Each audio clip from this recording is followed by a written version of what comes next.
Stomach cold ಆದ್ರೆ ಕಿಡ್ನಿನೂ cold ಆಗುತ್ತೆ. So ಹಾಗಾಗಿ ಅವರಿಗೆ ಸೊಂಟ ನೋವು ಬರ್ಬೋದು, ಸಮ್ ಗೈನಿಕ್ ಇಶ್ಯೂಸ್ ಆಗ್ಬೋದು. ಕಿಡ್ನಿ ಹಾಳಾಗುತ್ತೆ ಅಂದ್ರೆ ಅದಕ್ಕಿಂತ ಎಷ್ಟೋ ವರ್ಷಗಳ ಮುಂಚೆ ಸ್ಟಮಕ್ ಹಾಳಾಗಿರುತ್ತೆ. ಅವೆರಡದು ಆರೋಗ್ಯ ಎಲ್ಲಿ ಗೊತ್ತಾಗುತ್ತೆ ಅಂದ್ರೆ ಇಲ್ಲಿ ಗೊತ್ತಾಗುತ್ತೆ. ಇಷ್ಟೇ ಸಾಕು. ವಿತಿನ್ 1 week ಅಲ್ಲಿ you can see the magic. Stomach coldness next ಎಲ್ಲಿಗೆ ಹೋಗುತ್ತೆ ಅಂತಂದ್ರೆ ನಮ್ಮ ದೇಹದಲ್ಲಿ ಹೊಟ್ಟೆನಲ್ಲಿ ಏನೇ ಚೆನ್ನಾಗಿದ್ರು ಚೆನ್ನಾಗಿಲ್ಲ ಅಂದ್ರೂ it has to go to ಕಿಡ್ನಿಗೆ ಹೋಗ್ಲೇಬೇಕದು ಅಲ್ವಾ. ಸೊ ಹಾಗಾಗಿ ಸ್ಟಮಕ್ ಕೋಲ್ಡ್ ಆದ್ರೆ ಕಿಡ್ನಿನೂ ಕೋಲ್ಡ್ ಆಗುತ್ತೆ. ಸೊ ಹಾಗಾಗಿ ಅವರಿಗೆ ಸೊಂಟ ನೋವು ಬರ್ಬೋದು, ಸಮ್ ಗೈನಿಕ್ ಇಶ್ಯೂಸ್ ಆಗ್ಬೋದು, ಸಮ್ ಯೂರಿನರಿ ರಿಲೇಟೆಡ್ ಇಶ್ಯೂಸ್ ಆಗ್ಬೋದು. ಒಂದು ಕಿಡ್ನಿನ ಹಾಳು ಮಾಡ್ಕೊಂಡ್ರೆ ಇಷ್ಟೆಲ್ಲ ಸಮಸ್ಯೆಗಳಾಗುತ್ತೆ.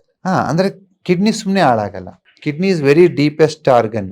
ಕಿಡ್ನಿ ಹಾಳಾಗುತ್ತೆ ಅಂದ್ರೆ ಅದಕ್ಕಿಂತ ಎಷ್ಟೋ ವರ್ಷಗಳ ಮುಂಚೆ ಸ್ಟಮಕ್ ಹಾಳಾಗಿರುತ್ತೆ. ಅವೆರಡದು ಆರೋಗ್ಯ ಎಲ್ಲಿ ಗೊತ್ತಾಗುತ್ತೆ ಅಂದ್ರೆ ಇಲ್ಲಿ ಗೊತ್ತಾಗುತ್ತೆ. ದಿನ ಬೆಳಿಗ್ಗೆ ನಿಮ್ಗೆ ಏನಾದ್ರು ಡಾರ್ಕ್ ಸರ್ಕಲ್ ಇದೆ, ಐಲಿಡ್ ಸ್ವೆಲ್ಲಿಂಗ್ ಇದೆ, ಐ ಬ್ಯಾಗ್ಸ್ ಆಗ್ತಿದೆ ಅಂದ್ರೆ ಬೆಳಿಗ್ಗೆ ಒಂದ್ಸತಿನ ಸಂಜೆ ಒಂದ್ಸರಿ 10 times ಈ ತರ ಮಸಾಜ್ ಮಾಡಿ ಅಷ್ಟೇ. That's it. It strengthens your stomach. ಹೌದಾ? ಕಣ್ ಕೆಳಗಡೆ ಈ ತರ ಜಸ್ಟ್ ಒಂದು ಮಸಾಜ್ ಮಾಡಿದ್ರೆ ಸಾಕು, ಹಿಂಗೆ ಸ್ಟಮಕ್ ಸ್ಟ್ರೆಂತ್ ಆಗುತ್ತೆ. ಹೌದು, ಹಿಂಗ್ ಮಾಡ್ಬೋದು. ಡೌನ್ವರ್ಡ್ ಪ್ರೆಷರ್ ಮಾಡ್ಬೋದು, ಜೊತೆಗೆ ಕಲರ್ ಇಷ್ಟೇ ಸಾಕು. ವಿತಿನ್ 1 week ಅಲ್ಲಿ you can see the magic.